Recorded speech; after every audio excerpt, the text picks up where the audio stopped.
All right, welcome everybody to episode 36 of the Navigating Now Roundtable series. This is a show that we bring you every Thursday afternoon where we feature leaders speaking to topics that matter most to you all as business professionals. And we've got incredible leader back at the table today who I will introduce here in a moment. A couple of housekeeping items as we get started. We want to welcome everybody who's joining across all social media platforms, particularly those folks on LinkedIn. We broadcast live to LinkedIn every Thursday afternoon at 3 p.m. Central.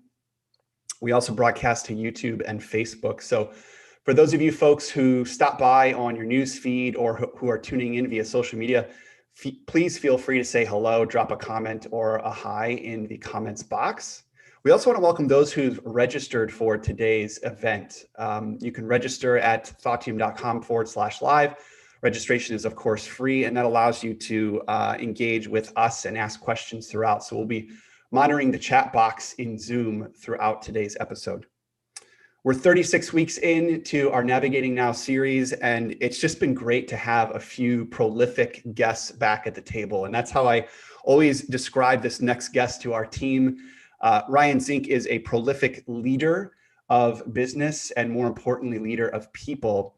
He's the CEO of Franchise FastlLane. This is an explosive franchise consulting and sales company out of Omaha. Ryan has been a leader, over the course of the last 10 or 15 years and has seen some incredible growth through developing people and developing business strategy with Franchise FastlLane. And we're going to get into that with a particular focus on people, as we know that is at the forefront of a lot of our minds as business owners and entrepreneurs. How do we not only support, but also grow the talents and capabilities of our people in very dynamic marketplace conditions? So a lot to talk about. Ryan, thank you so much for joining us and welcome back to the table. Thanks for having me again. Always feels good to be invited back. Absolutely. Well, it's funny because, the last time you were on the show, this was back in beginning of May. We had just spun up this series and you were a part of a handful of other leaders that were really unpacking, just the pandemic and how it was impacting our businesses and some of the moves that you were thinking about making in order to maintain continuity and to thrive through a lot of the change that we saw coming. We are almost a year into this. And I'm just curious, how are you and how is Franchise FastlLane doing? I was hoping you were going to say we are almost past it because I'm feeling like, that. And so I hope that's coming soon. But no, thanks for asking. We're doing great. You didn't know what to expect, obviously, when the pandemic hit. I remember we sat down with our team February or March and we said, hey, everybody's going to be employed. We're going to do everything we can to make sure you all stay on this team. And we had some minimum things that we needed to accomplish. And it was so funny when we go back and we kind of laugh a little bit about what those numbers were, because we were very fortunate that last year was the best year we've ever had. And sometimes there's those unintended consequences. And I actually feel really good that we were a place to land for a lot of people. And what I mean by that is we all know that there was 3 million people that were laid off across America. And there wasn't a lot of options. It was wait for another job to open up. It was turn to the government for assistance, retire, or what? And we were the or what, right? We were they wanted to take their future into their own hands. And those that were willing to do it during the pandemic, a lot of them we worked with. So we had a fantastic year. We awarded just over 1,000 franchise territories. We helped over 350 families get into entrepreneurship through franchising. And we saw some major shifts in the trends, right? Prior to COVID, we were heavy into fitness and beauty and to kind of retail spaces where you had to go and interact with people. The shift that we saw in 2020 was that we went really heavy home-based franchise, low-cost home base. People wanted to get into entrepreneurship for the first time, but they wanted to control the risk. They didn't want the heavy cost of real estate or build out. And so we saw a major shift into those home services for those types of folks. Yeah, it's interesting, pandemic or not, your business is in providing a place for entrepreneurs to land. And that's fairly unique about what you do. So, when you think about really enabling franchisees, I know that that's sometimes a very risky decision to begin with, starting a franchise company. How did you, prior to the pandemic, how did you help people see the value and the opportunity in starting a franchise? And did that value proposition shift at all as, waters got a little bit more rough come April of last year? I don't think our value proposition changed. It's always been the same. And I believe there's a real need for it inside of franchising. So real quick, high level education on franchising. There's about 4,000 franchises. Please. Right. So imagine that you lose your job or you're considering entrepreneurship and you start to look into franchising and there's 4,000. Most people know the big names, but you maybe don't want to get into food or there's no opportunity to get into a name you recognize. And so you turn to the internet or people that you know, and there's 4,000. So how do you know which one is going to be the right one for you? Right. And so that's what we do. We go out and we work with or interview about 200 franchise brands a year. And typically we will go through a validation or a due diligence process and we'll bring on anywhere from 5 to 10. So we have to speak to 200 to bring on 5 to 10. So what's that mean? We only bring on those chosen few franchisors that we feel are going to be the next big thing in their category. So we look into so many things inside of the business to be sure that they're offering unique value propositions. They have the experience and leadership needed. They have the working capital. They have the business opportunity that's going to be desirable. We look at so many things to be sure that is going to be the opportunity for the franchisee. So now, instead of having to worry about going researching 400, they turn to FastlLane and we say, we've done the homework for you. Imagine if you could have had the opportunity to be one of the first franchisees for Jimmy John's, for Orange Theory, for Massage Envy, for Anytime Fitness, for any of these brand names that very quickly grew into national opportunities. What if you were one of the first few? What would that have meant to you if you had that opportunity before hundreds or thousands of people after you? You would have had an early advantage. And that's what we do. We do the research. We only bring on those chosen few or the next big thing. That way, when a candidate looks into entrepreneurship and is worried about the risk involved, we can take some of that away because they know we've done our homework for them. Yeah, that's a very strong value proposition. The validated research and benchmarking that you do helps leaders, entrepreneurs make that decision in an informed way. So what are some of the hottest franchise organizations or industries today? Like I mentioned, home services or B2B services. This year we represented the fastest growing franchise in the country. It was Smash My Trash. Nobody would have thought. I mean, the founder of this thing is amazing. He's innovative.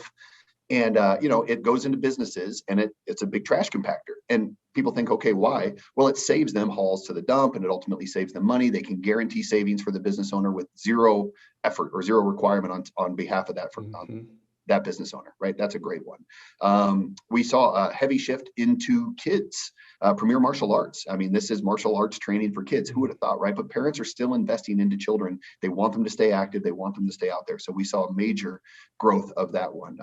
Koala Insulation, Monster Tree Service, Conserva Irrigation. I mean, all these brands I could name, and I'm so excited to represent them. I mean, we've helped a dozen or more franchise brands in just the last couple of years turn from very small footprints into several hundred units around the country because they were ready for it and they're good opportunities.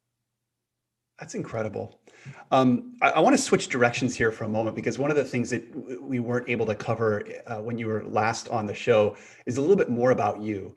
Ryan, I'm just so impressed with your general business acumen and your ability to speak very specifically to, we always call it the clouds and the dirt, the clouds, the high level strategy, where your organization's going, but also the dirt, the day-to-day, the practitionership, the details that matter. And I know that instills your ability to kind of play both of those ends of the spectrum, instills confidence in your people that where you're going collectively. And you could walk in any room with any of your employees and hold a very meaningful, valuable conversation with them about their specific work. Tell us a little bit about your background. How did you land here as CEO of Franchise FastlLane? And more specifically, how did you develop your business acumen? Thanks. Well, the latter question there, it was mentorship and experience, and I'll get into that maybe here in a minute. But my background, it's funny. I started in broadcast journalism, thought I would be on the radio calling sports, and met my wife my senior year of college here in Omaha, and decided I was going to move away to do that. So I had a friend working in a franchised GNC location. Ended up working at the GNC and had a lot of success. Worked for a very entrepreneurial franchisee. So happy I got a chance to meet him and eventually partner with him. He taught me franchising. He taught me entrepreneurship. And we grew that business into 15. We would go out and purchase underperforming GNC locations. He asked me to act as a COO, so I would run the operational side of the business. And at one point, we had the top 5 GNCs in the country. And this wasn't out of Miami or LA or New York. It was out of Omaha and Des Moines and markets like that. So that turned into other franchisees. When you hear best practices, what do you want to do? You want to follow it. You want to learn, right? So other franchisees around the country, they wanted to learn. They would call us and ask us what we were doing. They would travel in, and that then turned into them saying, we want to do what you do and we need the product. So we started a company called NDS Nutrition, where we would provide products just to GNC franchisees. The value proposition there was, it's only going to be for you. You don't have to compete with online. You don't have to compete with other nutrition shops. Even GNC corporate wasn't carrying it. This was specific for the franchisee to control. That was very successful. And from there, we decided that we no longer were going to be franchisees. Instead, we wanted to be franchisors. So Corey and I, we were partners on NDS. We founded a company called Complete Nutrition. Complete Nutrition's value proposition was we were really going to dive deeper, educate the consumer on the nutritional product and the program around it, not just be a grocery store where they can buy it off the shelf. It took off. We were lucky that it was still a little bit before the Amazon age. And so we kind of had the market cornered there. And we grew very quickly. After we had a proof of concept with our first 5 stores, we began franchising it. And over the next 18 months, we awarded over 200 locations.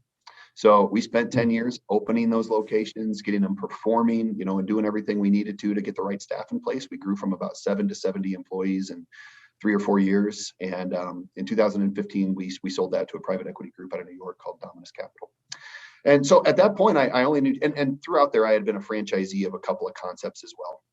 And so throughout that time, I knew 2 things. I knew nutrition and I knew franchise development. And, when we sold Complete Nutrition, I signed a 5-year non-compete. So I couldn't do anything in nutrition. So the only other thing I knew was franchise development, and I had a passion to help emerging franchise brands. So that's when I co-founded Franchise FastlLane. And the whole idea behind what we're doing is teaching emerging franchise brands, the chosen few, the next big thing, how to go find franchisees around the country, because they know their product. They know their insulation or their trash or their trees or their fitness or painting or whatever it is. But they don't typically have the relationships or the know-how to go pick people out of markets that are going to be great franchise partners. And that's what we know how to do. We have the relationships, we have the skill set. So once we partner with these brands, we push the pedal to the metal and we go help them really grow into national brands. That's incredible. It's interesting. I think there are a lot of folks that are, maybe in a very specific industry, have a real skill and have really proven themselves in a specific sector of their company or specific function of their company, and know that they have a real value proposition to offer by way of consulting. And I say this because I was one of those. I spent the majority of my career in sales training and learning and development. And what I loved to do was to go into these large organizations, and I did it as a full-time employee, and essentially take a consultative approach to building out sales training programs. And I couldn't shake that consultative approach. It was just in the way that I got things done. It sounds like maybe you had that as well in your first franchise experience. As you thought about starting your own business, you knew that franchise consulting was going to be the subject matter, the topic, it was going to be the business. But what were some of the other maybe prerequisites to you going out on your own and starting a business? Was it autonomy? Was it freedom? Was it the ability to build community? What were some of those kind of tertiary considerations? Yeah, well, the first time I went out on my own, I was 24, right? That's when I left. Before Corey and I became partners on NDS, I was first an employee, right? And so I was seeing all these franchisees around me, and I liked it. I liked what they were doing. I saw the financial freedom they were creating. I saw the purpose that they were going into their work with every day, and they own their time, things like that. So I bought my first franchise. It was an Anytime Fitness back in 2004, I believe. I was 24.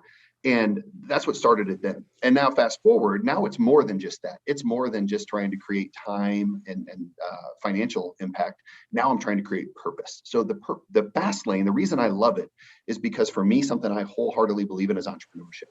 I just love what it does for someone's life when they do it right. I've seen the impact it's had on myself, the people around me, my peers, people that we help, and it is amazing. So I love this one so much now because I feel like every time we help award another franchise, I feel like, I know it's not, but it almost feels like charity or giving back. Like you've just now helped this person that's gone from corporate America to a business owner. How cool. And I'm a competitive guy. I have to have a scoreboard. So this allows me to help people and to keep score. And it is right in my sweet spot. So I know now Not everybody is in that stage. Some people are in the early stage of entrepreneurship and they need to Yeah. make sure business works to support their family. Now I'm at a stage where I want to make sure that there's purpose. I want to say, hell yes, every morning when I wake up that I get to go do this. So I'm super excited Yeah. about today. I just love when we talk to leaders who have a very specific why, and very, very specific reasons for being every day, whether that's in their business or in their community. And, before the show, we were even talking about this, and you very clearly and specifically said, I exist to provide this place of landing for business owners, and also to ensure that we're knocking it out of the park, that we've got a scoreboard.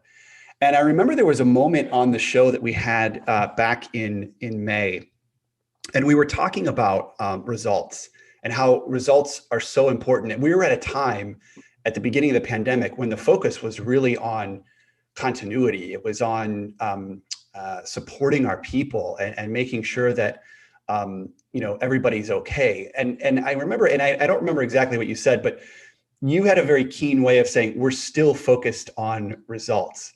And there was almost a bit of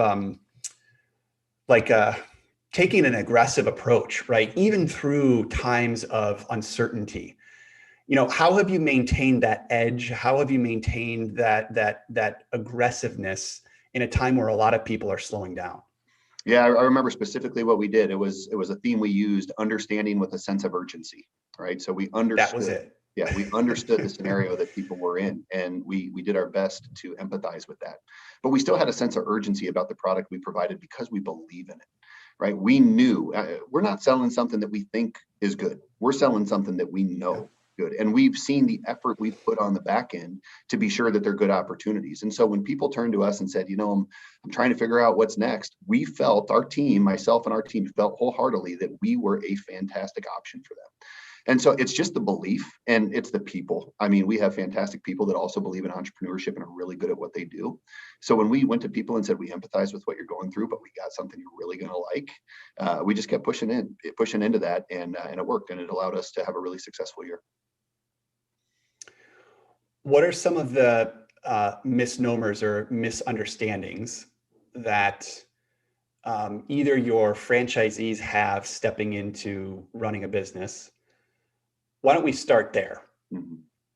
Oh, well, what are some of the things that franchisees maybe don't understand stepping into running a business that you help them understand maybe prior to making a bad decision or potentially going down a wrong path? I think one is just that a lot of people, I think when they think of franchising, they think of food, and franchising is so much more than food. Right. And in fact, we don't represent food. Not that we ever won it with the right one, but we don't today represent any food because we want to represent certain fundamentals inside of a business. And we haven't found the food concept that does that yet. So we get kind of people over the misconception that this is all food. And then people believe, well, if I'm in a franchise, is it expensive? A lot of times they think, well, it's expensive to get in a franchise. Why wouldn't I do it on my own, as opposed to paying a franchise fee and a royalty? And you really have to weigh the options. What type of person are you, and how are you going to be set up for success? So I think we know what starting a business on their own means. It's a heck of a lot of work, long hours, doing it yourself, figuring it out for the first time, right? So how much time and how much money does it cost you to go figure it out on your own? Now compare that to somebody that's already doing it, right? Not only that, somebody that's already doing it, but you have a community of people around you. The thing I love about franchising is I call it model the masters. I tell every franchisee that I get a chance to new franchisee I get a chance to speak with, find out who's doing it the best and call them and ask them for some time, right? Do what you need to model the masters. Back in our GNC days, we would have franchisees from all over the country flying in almost every day. And they said, I'm going to be quiet as a mouse. I'm going to stand over here and just watch, because they wanted to see what we were doing. It's the best way to learn. Go find out those that are already doing it well. The other, on the expense side, is people, they think about, okay, I'm paying a royalty. Why would I pay a royalty? Well, you have to look at what you're getting for that royalty, right? Assume, what would it cost you to do it on your own, to create your own technology, to have a marketing plan that is validated and that that works, that you already have a proprietary process or a product or whatever it is that you're offering, vendors, buying power, so many things, legal support, so many things that go into what you get for that royalty. So, some people are very entrepreneurial. I like to say, if you have a scale of 1 to 10, You have ones being the completely passive people. They need everything done for them. They're not a good fit for a franchise. Tens, those very entrepreneurial people that, they just have an idea every day and they want to go run at it. They're not a fit for a franchise. Franchisors, they want those kind of 5 to 7s, 5 to 8s. Yeah. Those people that can be entrepreneurial enough to run their own business and be accountable for their results, but also follow a system once it's been proven to work. Yeah. I love that scale too, because I think that's, you can use that scale in other industries as well. And obviously the completely passive, I don't think they might struggle in running any type of business. The tens, I think oftentimes, and this is somebody who, maybe was more on the 10 end of the spectrum when I started my business, have some things to learn about running a business, that there are real operations and structure and rigor to running a business. And it's not just about, proliferating the best idea and then moving on to the next one. And it sounds like that's a balance that you try to instill in the folks that you work with. Absolutely. Mostly because we want to make sure we partner our franchisors with great franchisees and vice versa. So we have a very specific kind of avatar that we will define for each franchisor when they come to us. Mm-hmm. So, before the show, you and I were talking a little bit about people, and I know that came up on the last episode that you were on. And again, the focus was really on ensuring, our teams have the stability and the resilience to move through change. And if that was our focus for maybe the first 6 months of the pandemic, I think we then, went through a phase around, what does this mean for our business and our business model? And there was a lot of talk of pivoting and altering your business models. I think we're now at a point where a lot of this is shaken out. And the question is, how do we continue to thrive? How do we go to the next level? And you and I both agree that it is through your people. You're only as good as your people. So tell us a little bit about your people philosophy, particularly for Franchise FastlLane, maybe not your franchisees, but more so the employees that you hire. What type of a profile do you look for? Are there certain values that you screen for in bringing people in? What's your people philosophy, and has that changed over the course of the last year? It's changed a little because we know better what our values are. And I think we've asked better questions today of how it aligns up with somebody. But a few things that are important to us. First is we first love to hire referrals. We always start with referrals before we post something. We want to know who our great people are, because our great people are going to be connected to other great people. So we start there. When we actually meet somebody new, to take a step back to referrals, one thing I'm really proud of with Franchise FastlLane is so many people that I worked with from Complete Nutrition have come along. About probably 35-40% of this company are people that I previously worked with. So when you find those A players, you do what you can to make sure that they want to come with you on your next thing. And that's what we've been able to do. When we meet somebody new, there's a couple of important things for me. One is I always try to find the hidden contact. I live in Omaha, Nebraska, which is not that big of a town, and I know a lot of people here. So usually when somebody is interviewing with me, I'm going to have, 1 or 2 degrees of separation from somebody that they've previously worked with. And so I try to find that person that is not listed as a reference. I want to go get the real story. I want to know what are the things that are not on the list that I can find out. The other, you asked about values. We align them, or we ask questions that align them against our core values. Be gritty, be hungry, bring it, drive fast results, have each other's back, no surprises, and inspire life change, right? So we'll specifically ask them, how do you align compared to our core values? And then we kind of probe into each one too, because it is very important that those 5 values come out in the people that work with us. I was really excited because an ex-franchisee of Complete Nutrition joined the team just a few months ago, and he said, "You know what your superpower Franchise FastlLane is?" And I said, "No, please tell me." He said, "It's your ability to find great people." And I'd like to say it's because we're so good, but I really think it's because a lot of people love the idea of being a part of entrepreneurship or offering franchises. So I know we have a compelling offering as well. Next thing I'll say is that no surprises one is so important. It's one of our core values, but it's important that there are no surprises from us to them either. So for instance, when we are offering the franchises that we're offering, we have a lot of interest. When you have a lot of interest, it requires a lot of time to educate a candidate on a business opportunity. This is, for many people, the largest financial decision and time commitment that they will ever make in their life. This isn't something that you hop on the phone 2 times and they've made a decision. I mean, this is a 6, 8, 10 week process over and over again. So when we have a development director that's considering working with us, the first thing I say is, I'm going to talk you out of this. are you ready for this and this and this? Because they're all part of the job. And it's not something that you're going to do for 6 or 8 or 9 months. We hope that you're with the company for 5 or 6 or 7 years. And it means that you're going to be spending that much time on the phone or that much time in that topic. Are you prepared for that? And that way, I want to make sure mentally they know this is going to be a grind at times. So those are a few of the things that we use. I love that. How do you use your values on a day-to-day basis with your existing team?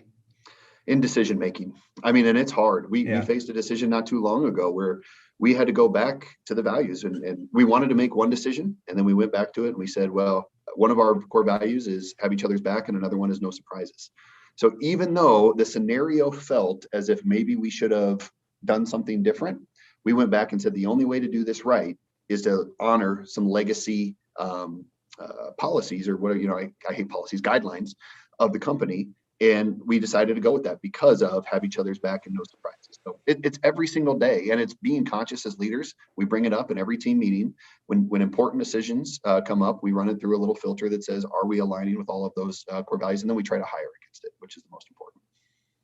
Yeah, it's interesting. We do a lot of work in developing individual and team values within organizations. And it's, we love to use quotes to kind of introduce some of these topics.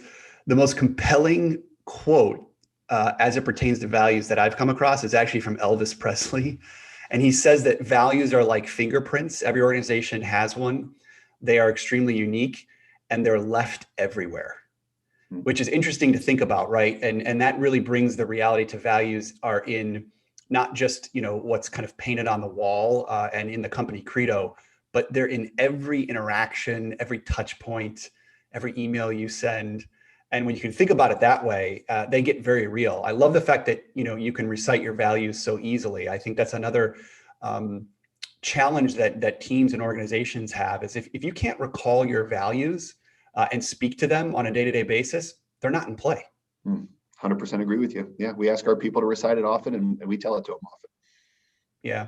I love that, Elvis. You touched. I'm going to steal that. Yeah, you touched on something earlier that I'd love to talk about, and that's mentorship.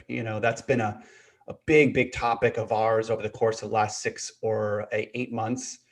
I think in turbulent times, particularly as business owners, entrepreneurs, we tend to lean on those people that will support us, but also will challenge us. Will give us those healthy nudges that we need.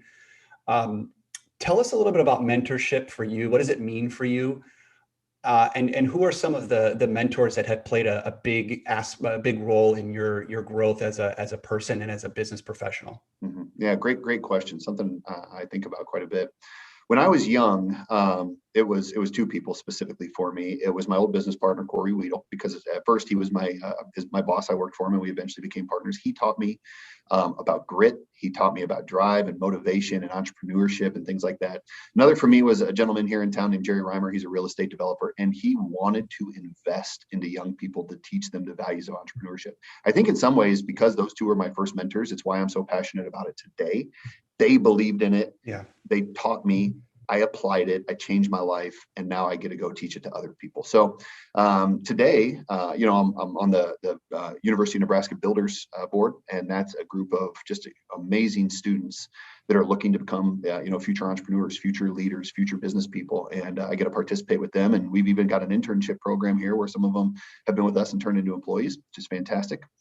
And my mentor type has changed today too. My mentor type is peers, and whether that's right or wrong, I don't know. It works for me, but I'm in an organization called EO, and I've been in a group, this group with 6 other entrepreneurs for the last 12 years, and we do life together. I mean, they are the people that we get to really bounce tough decisions off of, or celebrate big wins, or whatever it is. We get away at least once a year on a trip. Just did it last week, and we go through some specific goal setting and content, and we're always just kind of pushing into each other's lives to make each other better and hold each other accountable.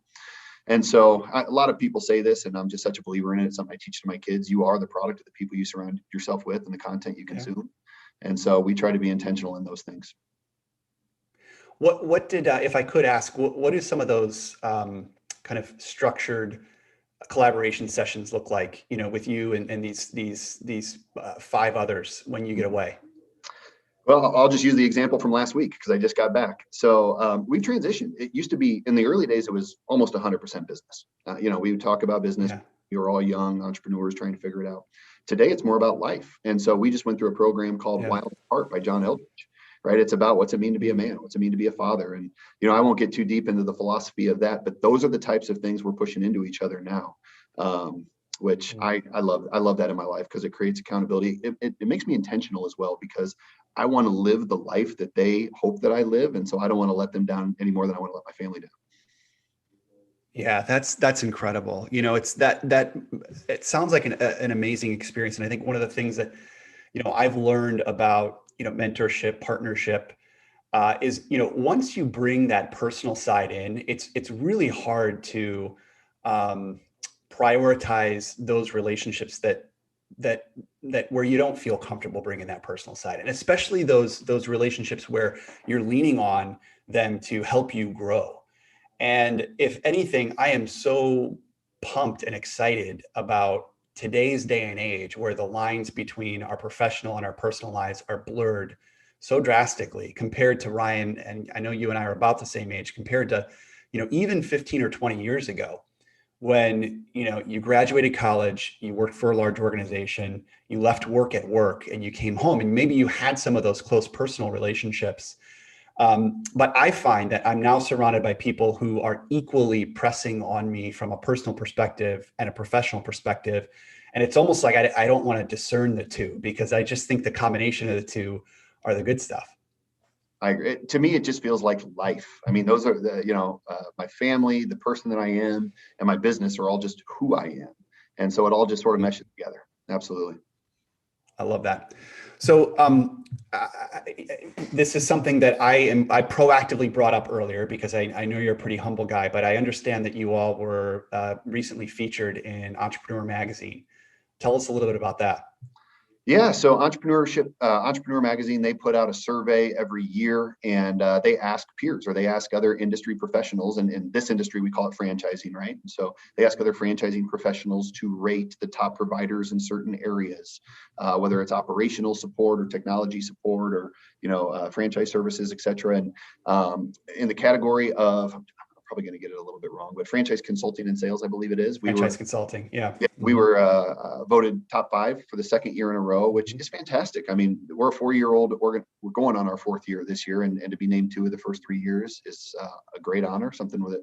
We like to celebrate. We also have a lot of relationships in franchise consulting groups, and for 3 years in a row, they've named us top franchise sales organization of the year. And based on output, I believe we were the largest in the country last year. And like I said, the scoreboard is important to me. I'm a competitive guy, so those things we don't do it for that reason. We do it to change lives and help families. But those are fun ways just to validate ourselves. And then, of course, we push that recognition into our people and have some of our own Franchise FastlAne awards for them. What else is on your scoreboard? Let's say, if you look out 3-5 years, what are some of the metrics on the scoreboard that you're looking at? Yeah, well, today we provide services in a I'm going to call it narrow. I don't know if that is the truth or not, but in a narrow part of franchise development. And the thing that is challenging for me is I mentioned earlier, we speak to about 200 franchisors a year and we bring on 5 to 10, which are, the ones that we consider the chosen few. But there's 90% of those that are fantastic franchises and fantastic people. They're just not necessarily the next big thing yet. They're not ready for the type of growth that we can bring yet. Because if you grow a franchise system too quickly before it's ready, that's a very bad thing, right? And we want to avoid those train wrecks. But I wish we had a tool for them. I wish we had for them to teach them what is important on the development side. How can we help you? And I don't want to just wish for it. We're going to do it. So one of the major things on the scoreboard for the future is we're going to create some content, some lessons, some training, if you will, that are going to help all those others. Because if we can help them before they're ready to be the next big thing, by the time they check those boxes and they finally get there, I hope we're going to be their first phone call. And they're going to say, FastlAne, the content you created was so impactful in getting me here. Now I hope that you can help me take it to the next level. So that's one of the major priorities is to have products available for all those folks that we can't serve today. I love that. What are some of the things that you maybe felt like you needed to or could take on yourself for quite some time and then realized you needed to either outsource or bring in some help? Oh, wow. Great question. Well, I will tell you, and this comes from experience. So for those that are maybe on a second business or so, a very intentional thing that I wanted to create in this business was no dependency on me. You had mentioned my ability to kind of do the clouds and the dirt, which I love that you guys use that. And that's because in my previous partnerships and businesses, I was the implementer, right? If you kind of use a EOS type, visionary and implementer, I was the implementer in those businesses. And so I was the one every day that was responsible for motivating the team, aligning them, creating accountability and results. Now I get to be more of the visionary, where I get to think about things like brand and culture and key relationships and cash and vision and some of those things.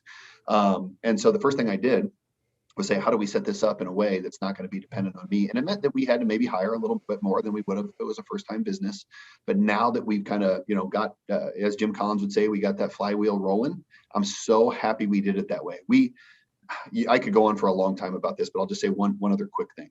Too many people ask too much of their people to be great at lots of things, right? And so we like to say we are not cooks, cleaners, and dishwashers, right? There's a reason that 100 years ago we would grow our own food, and then we would harvest it and store it and package it all of ourselves before we would eat it. Today we get to go to a grocery store.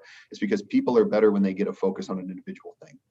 And so I'm sure I got off topic of what you asked me, but this is an important point. I love that. We allow people to be great. We allow them to be a rifle, not a shotgun, go be great at one thing. And we make sure we have the right people in place. And it's been really impactful for us. And there's some challenge in that, right? With a small business, because part of scaling is resource optimization and maximization. And part of that mentality can be, well, we've got to squeeze more out of the people that we have. I know it's a day-to-day challenge for business owners. It really is. Yeah. And that's why I said probably for those that are on their second businesses, maybe that they had some success in the first and they're not as worried how they're going to feed their family, because in that first time business, you just can't do it. You need Swiss Army knife. When you're trying to get things done in a small business, you need very versatile people that are willing to change and do other things. Once you kind of move into that second generation or your second business or second generation of that business, you have some more flexibility to do that. So. I love that. Okay. Last question for you. What will be the legacy that you hope to leave, and even above and beyond Franchise FastlLane? Like what's the Ryan Zink legacy that you're reverse engineering? Well, I hope it's four things. I hope that I was a loving husband to my wife Mandy. I was an example of a father to my kids. That I made a mark and I was dangerous for good. Those are the four things on my wall that I look at home. And so I feel like we're doing a pretty good job. When I think about making a mark, it is really about someday, I hope that someday when I'm dead, they can look back and they say, maybe nobody else in the nation created as many entrepreneurs as he did. And I get emotional about it. I mean, I really think that we are on a path to create more entrepreneurs than anybody or the very best of the people in the industry. And so that gets me really excited about making a mark. Being dangerous for good, it's just continuing to push in. It's continuing to focus on those things that are a little bit new, a little bit cutting edge into the industry. It's starting new businesses. It's employing people to do things that we haven't done before, really pushing into those visions. And so, I hope those things are said. That's incredible.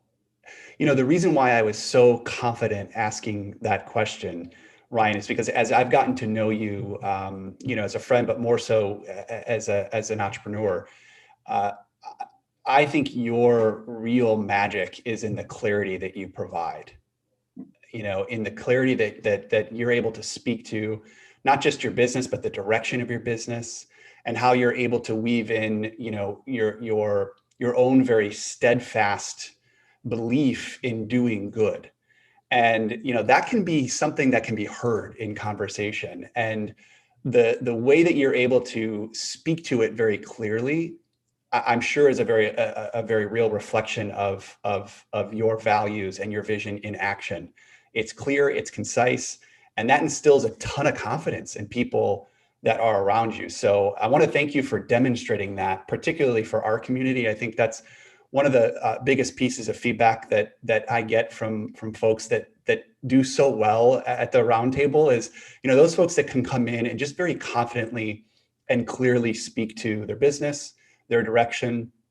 I think that oftentimes challenges people to whittle down, to focus in, to prioritize and to be able to speak just as confidently to what they're doing on a day-to-day basis. So, whether it's in the franchise industry or the consulting industry or not, I think a lot of people can learn from your practitionership and your ability to speak very clearly to what it is you all do and the direction that you're headed. So I want to thank you for that. Oh, well, thanks for saying it. That means a lot. Absolutely. Okay. How can people find you? How can people find Franchise FastlLane? Yeah, franchisefastlane.com. Please feel free to go in there, and we'd love to hear from you. Social media, Facebook, Instagram, LinkedIn, you name it, we're all there.